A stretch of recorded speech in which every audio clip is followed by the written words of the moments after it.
குழந்தைகளா, நாம இப்போ எறும்பும் புறாவும் கதையை பத்தி பார்க்கலாமா? சரி, வாங்க பார்க்கலாம். ஒரு ஊர்ல ஒரு குளம் இருந்துச்சாம். அந்த குளத்துக்கு பக்கத்துல பெரிய மரம் ஒண்ணு இருந்துச்சாம். அந்த மரத்தோட கிளையில ஒரு எறும்பு ஒண்ணு உட்கார்ந்துட்டு இருந்துச்சாம். பாவம், அது கால் தவறி அந்த குளத்துக்குள்ள தொப்புன்னு விழுந்துருச்சாம். அது அங்கேயும் இங்கேயும் தத்தளிச்சுட்டு இருந்துச்சாம். அப்போ அந்த மரக்கலையில இருந்த ஒரு புறா ஒண்ணு அதை பார்த்துச்சாம். ஐயோ, எறும்பு இப்படி மாட்டிக்கிச்சே அப்படின்னு சொல்லிட்டு உடனே அது மரத்துல இருந்து ஒரு பெரிய இலைய கிள்ளி குளத்துக்குள்ள தூக்கி போட்டுச்சாம். அந்த இலை போய் எறும்போட பக்கத்துல விழுந்துருச்சாம். உடனே அந்த எறும்பு அந்த இலை மேல ஏறி பத்திரமா கரை வந்து சேர்ந்துருச்சாம். அப்புறம் புறா எறும்போட பக்கத்துல போய் இந்த மாதிரி சொல்லிச்சாம். எறும்பே, நல்ல வேலையா நீ பிழைச்சிட்ட. நான் தான் உனக்கு மரத்துல இருந்து இலைய கிள்ளி போட்டேன் அப்படின்னு சொல்லிச்சான். அதுக்கு அந்த எறும்பு சொல்லிச்சான், அப்படியா, ரொம்ப நன்றி புறாக்கா.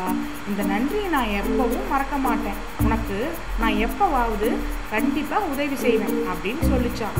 உடனே அதுக்கு புறா நினைச்சுதான், இந்த குட்டி எறும்பு நமக்கு என்ன போய் உதவி செய்ய போகுது அப்படின்னு சொல்லிட்டு நினைச்சிட்டு பறந்து போயிடுச்சான். அப்புறம் கொஞ்ச நாள் கடந்து போச்சான். ஒரு நாள் குளக்கரையில வேடை ஒருத்தன் கையில வில்லையும் அம்பையும் வச்சுட்டு இருக்கிறத எறும்பு பார்த்துச்சான். உடனே அந்த எறும்பு புரிஞ்சுக்கிச்சான், புறாவை தான் அவன் அந்த வேடை குறி பார்த்துட்டு இருக்கான் அப்படின்னு புரிஞ்சுக்கிச்சான் அந்த எறும்பு. உடனே அது வேகமா போய் அவனோட காலை நெருக்குன்னு கடிச்சிருச்சான். வேடை அம்பை விடுறதுக்கும் எறும்பு கடிக்கிறதுக்கும் சரியா இருந்தனால வேடனால அந்த வலியை தாங்க முடியாம குறிய தவற விட்டுட்டானா. உடனே அந்த குறி தப்பி போய் புறா பறந்து போயிடுச்சான்.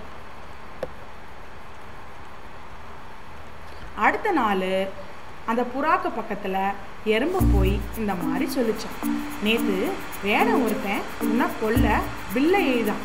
அந்த சமயம் பார்த்து நல்ல வேலையா நான் அவனோட காலை நல்லா கடிச்சிட்டேன். அதனால குறி தப்பிடுச்சு புறாக்கா அப்படின்னு சொல்லிச்சான் எறும்பு. அதுக்கு அந்த புறா சொல்லிச்சான், அப்படியா எறும்பு தம்பி, என்னை காப்பாத்தினதுக்கு ரொம்ப நன்றி அப்படின்னு சொல்லிச்சான்.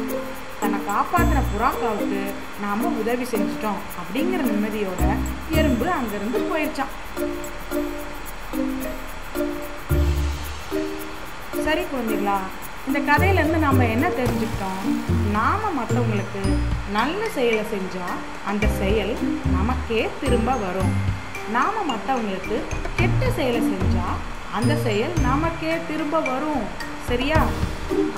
நம்மளோட எண்ணம் படி தான் நம்மளோட வாழ்க்கை அமையும். சரியா? அதனால் எப்பவுமே நாம் நல்ல செயலை தான் செய்யணும். அப்போ தான் நம்மளுக்கு நல்ல செயல் திரும்ப கிடைக்கும். கெட்டது செய்யவே கூடாது. சரியா குழந்தைகளா?